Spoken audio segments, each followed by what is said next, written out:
Shake on It by It's_Kingston on AO3. Episode 13. Chapter 13. Luz and Amity walked into the clearing that surrounded Eda's house and followed the worn path to the door. "We're here!" Luz shouted while entering the house. She looked over her shoulder and gestured for Amity to follow her in.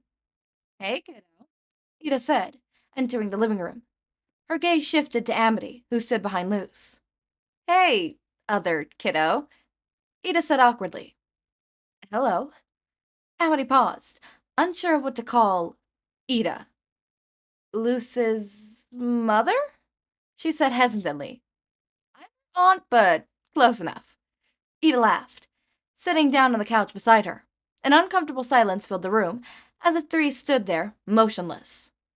Luz cleared her throat, thinking of something to, hopefully, ease the looming awkwardness. "Hey, Amity, do you like cooking?" Luz asked, a plan forming in her head. "Yes," Amity said enthusiastically. She gave Luz a "this is awkward and I want to leave" smile before adding, "Why?" Eda looked over curiously as Luz raised a challenge.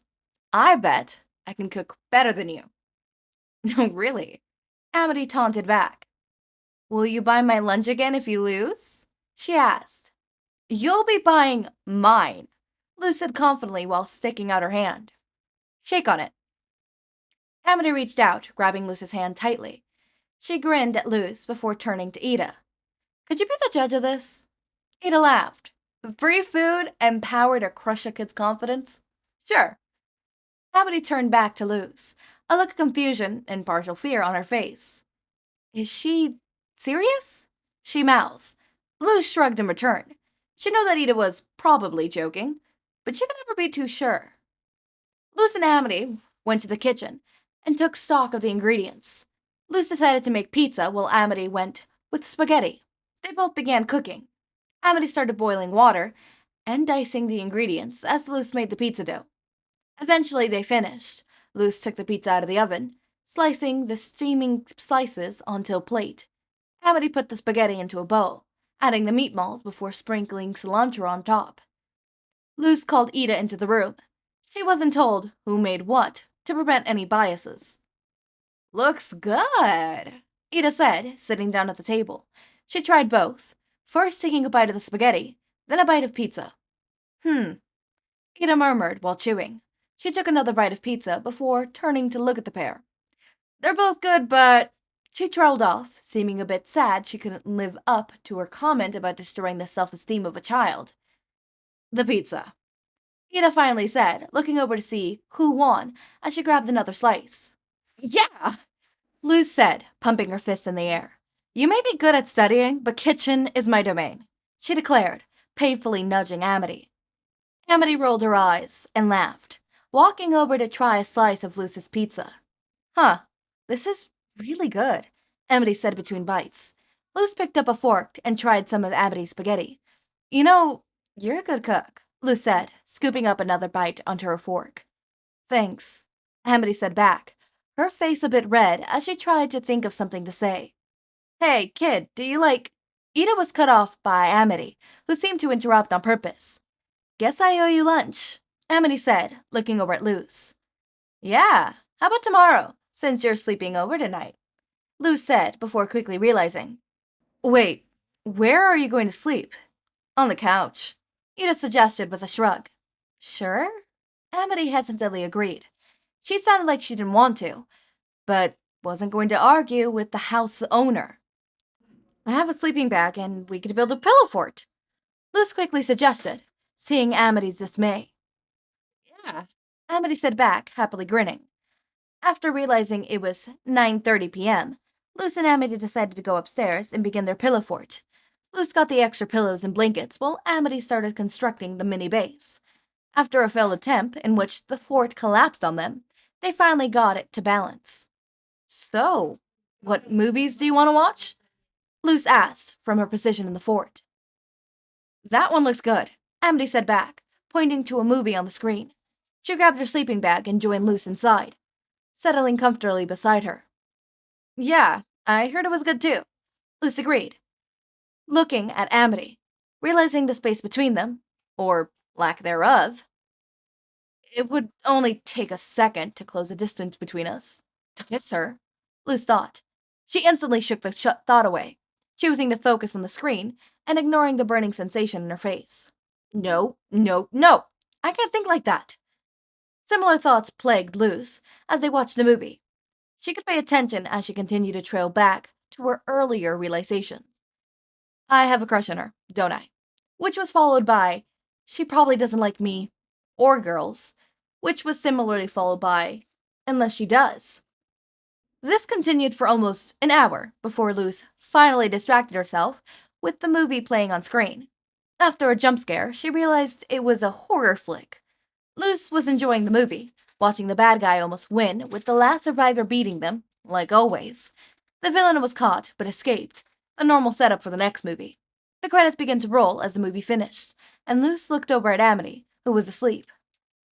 Guess you missed some of the movie, Luz whispered before laying back down. She had just gotten comfortable with Amity rolled over onto her, using her arm as a pillow. That single action caused Luz to remember everything she had been thinking about, and a realization about her crush only seemed to make her face hotter as she debated moving away. I don't want to wake her up, Luz reasoned, slowly pulling her arm out on the other side of Amity. Luz shifted a bit closer, only so that they'd both be comfortable. It wasn't for any other reason. Luz soon fell asleep. The calming warmth Amity seemed to radiate, dragging her consciousness away from her, despite her best efforts to keep her eyes open. It was Luz who woke up first the next morning, a flustered panic falling over her as she saw Amity still peacefully sleeping on her. Luz didn't want to move, determined to stay still until her friend woke up. She tried to go back to sleep. Hey, are you up yet? Amity whispered, not moving from her spot. Oh, yeah. Luz whispered back. If you're awake, you don't need to whisper. Amity giggled. She sat up and rubbed her eyes, turning back to look at Luz. Realization struck as she probably figured out how she slept, a barely noticeable brush creeping onto her face. You're pretty comfy, Amity joked. Luz sat up, nervously rubbing the back of her neck. Thanks? She said quizzically. You want breakfast? Luz quickly added, wanting to leave the mildly awkward conversation behind. Yeah, sure, Amity said back, following Luz as she stood up and walked to the door. They went downstairs, passing the owl-shaped clock Eda had hung that read 8:27 a.m. Pancakes or bacons and egg? Luz asked, tying an apron around her with a newfound energy. You don't have to cook something. It's early and you just woke up, Amity assured her. I like cooking, Luz exclaimed. She turned to the stove in front of her. Especially for you, she said under her breath. Fine, but let me help, Amity said, walking over to Luz. Okay then, what are we making? Luz asked happily, excited to cook with her friend.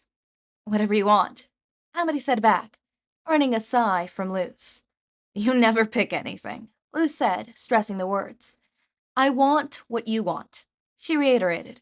Amity mumbled something under her breath before speaking up. Bacon and eggs, she said. You got it, Luz said enthusiastically. She directed Amity to the fridge and got the cold ingredients as she sped around the cabinets, getting the others. Amity cooked the bacon while Luz handled the scrambled eggs. Halfway through, Eda wandered into the room. Hooty was perched on a shoulder as King trailed behind her. Hey, kiddos. What smells so good? Eda asked, rubbing the sleep from her eyes. We're making breakfast. Bacon and eggs, Amity said over her shoulder. Sounds good, Eda said while yawning. She sat down at the table, moving Hooty to the table and picking up King. Luz and Amity finished cooking, plated the food, and sat down. The three ate in silence until Amity spoke up. Thanks, Miss... Amity sobbed, unsure what to call Eda. Oh, Clawthorne. Edalyn Clawthorne. She paused for a moment. But you can just call me Eda. Thank you for letting me stay here for the night, Eda, Amity said. Nah, kid, don't thank me. You're Luz's friend, and the only one she's ever brought the entire time she's been here. Probably means you're the favorite.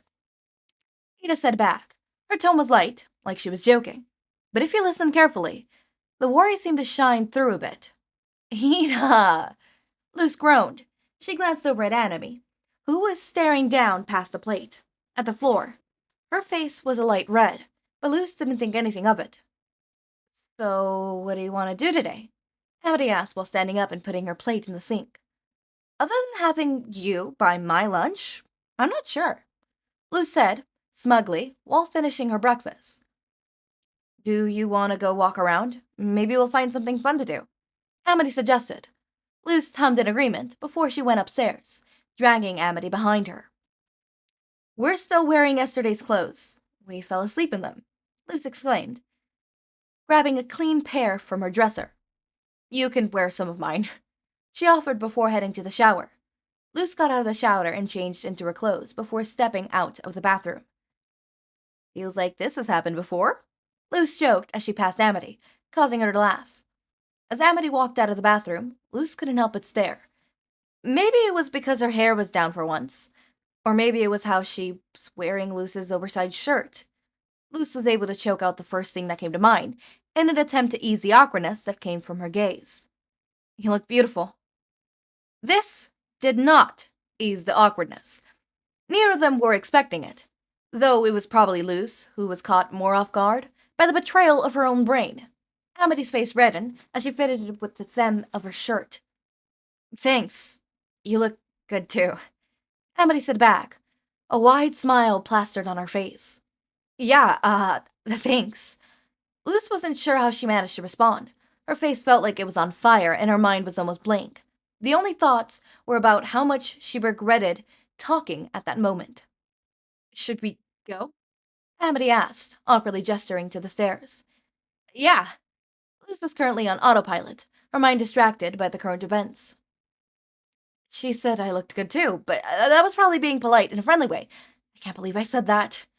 Luz was having 1,000 thoughts, a second, all making her cringe as she was forced to relive the moment in her head. The tension seemed to ease and drift away as Luz's thoughts calmed down. The air wasn't as thick with embarrassment. Now back to the tranquil silence Luz always enjoyed. Luz, hey! A voice greeted from behind Luz and Amity as they walked through the small town of Bonesborough. Huh? Luz and Amity turned around, seeing Willow and Gus run over to them. The happy expression seemed to drop instantly as Willow and Gus saw Amity besides Luz. What are you doing with her? Willow said angrily. Luz had never seen her this upset before. Willow seemed like she was going to explode at any second. Gus stood there quietly with his hands in his pockets. He looked confused and a little hurt. Sorry, this is my fault. I asked her to hang out. Luz is too nice to turn someone down. Amity cut in, spitting a lie as she spoke. Oh, of course it is. Willow spoke mockingly through gritted teeth. Luz would never hang out with someone like you. You're just a stuck-up little brat. Luz was taken aback at how her friend was acting. She was in a state of shock, sure. Not liking someone is one thing, but this? No. Luz looked over at Amity, who stared silently at the ground. Luz could see her trembling as she stayed quiet. Hey, aren't those Luz's clothes? Gus asked nervously, pointing at Amity. Willow snapped her hateful gaze over to Amity, taking in what she saw. They are, Amity quietly confirmed, her voice cracking. What? Did you bully those out of Luz too? Make her give them to you? Willow snapped, her voice raising to a shout. Luz couldn't do anything. She couldn't will herself to move or even speak as she watched the tears well up in Amity's eyes. Willow clenched her fist tightly, raising it like she was about to swing. The world seemed too slow, forcing Luz to watch the war pass between them, sluggishly. Luz watched as Willow slowly moved her arm up, getting ready to punch. Luz watched Willow as she stepped forward towards Amity. Luz watched as Amity realized what was about to happen, though too late to move. Then something surprised her. Without a single thought, Luz moved. She stepped in between Amity and Willow, and then shoved Willow backwards, causing her to fall. For someone who complains about being bullied, you seem to be fine bullying someone else. The words flew out of Luz's mouth before she could think of them. She looked down at Willow, who stared back at her with a mix of pity and hatred. What? Willow roared, pushing herself back up.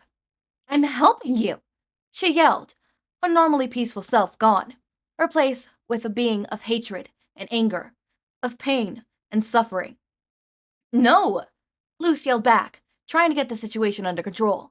You're not helping at all. There's no more reason for you to hate Amity. She hasn't messed with you, and she's even gotten Basha to leave you alone.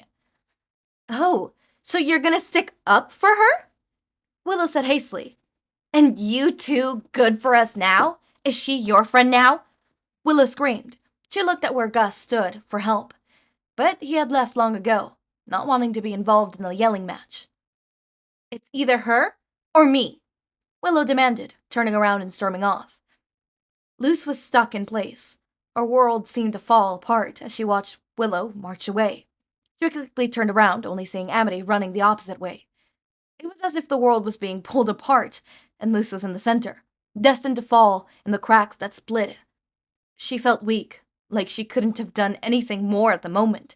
Her knees buckled, and she hit the ground, causing a small cloud of dust to rise around her. Either go after Willow or Amity, a voice in her head nagged, causing her to start thinking. I don't want to lose Willow and Gus. They're my closest friends, but I don't want to lose Amity either. I care about her too. Did Willow have a reason to act like that? I know Amity wasn't the nicest of them. Who was at fault? Was it mine? Did I mess up by trying to be friends with both? No. Tears began welling up in her eyes, blurring her vision and streaking down her cheeks.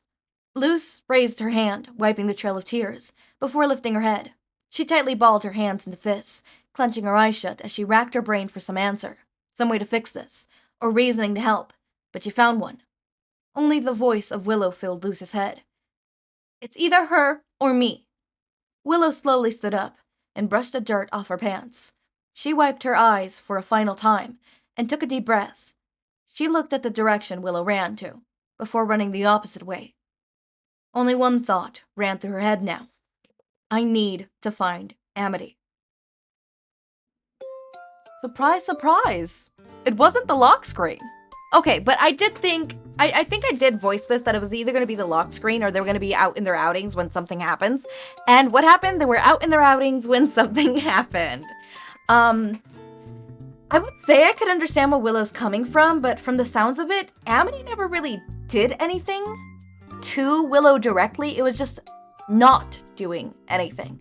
And unless there was the backstory of Willow and Amity being friends, but Amity then leaving Willow, and then Willow getting, or Amity then becoming friends with Basha, and then Basha bullying Willow, I would understand why Willow would be so mad at Amity, but I don't know. I'm kind of in the side of the gays, and I'm being biased, and I understand that.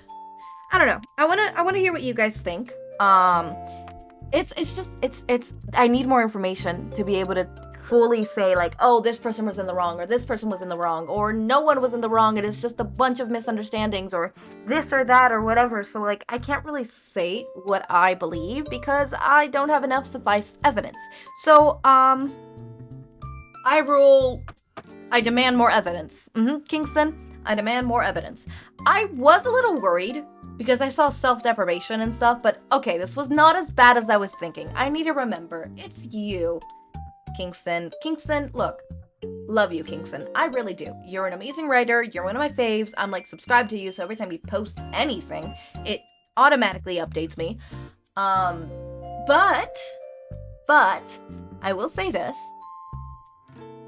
You're not the greatest at writing angst, and that's a good thing in this case, for my heart.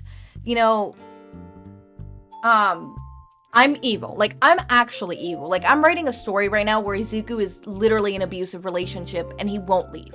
And he keeps coming back. And his final leave is when he gets beaten to death. Not to death, but almost death. Beaten to the brink of death.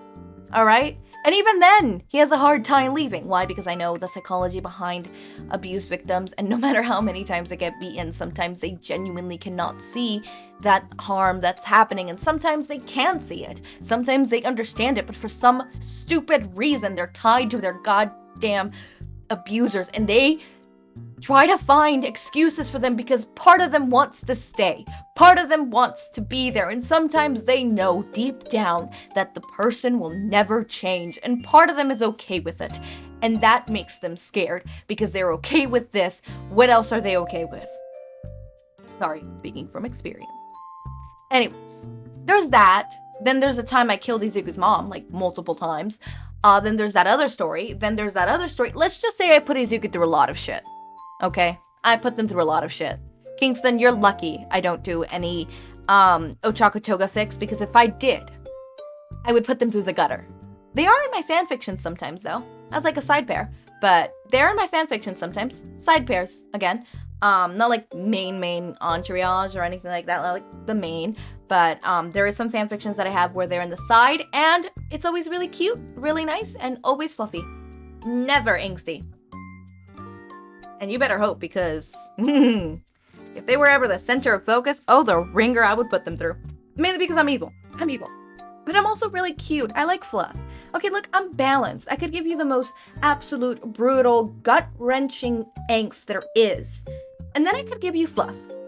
That is the most fluffiest fluff you've ever fluffed. The devil works hard, but I work harder. Exactly. Anyways, Kingston, I like this chapter. This chapter was really nice. What was the author's note? Willow is the villain of the story. You're welcome. Why did I make Willow a jerk? I'm not sure, but I felt like it fit. She's upset. Someone she trusted is hanging out with someone who bullied her, you know? Anyways, how'd I do? I'm not very good at writing sad things like that. Hope you liked it. I'm not a chef either, so I hope my cooking detail is enough not to get smite by Gordon Ramsay, lol. Your cooking is good. I wouldn't know. I don't cook either, so. Next one is just called 14. I'm gonna read a random passage. You're just like them, you know, Luz murmured. Amity glared at her before bumping Luz with her shoulder. I'm not. Okay. Oh. So next chapter is gonna be sad. Okay. Anyways, as always, my raindrops, make sure to eat, sleep, drink water, take your meds, have a wonderful day or night. Link to my Discord server and socials are down in the description. Subscribe to see more of my content, and thank you so much for watching.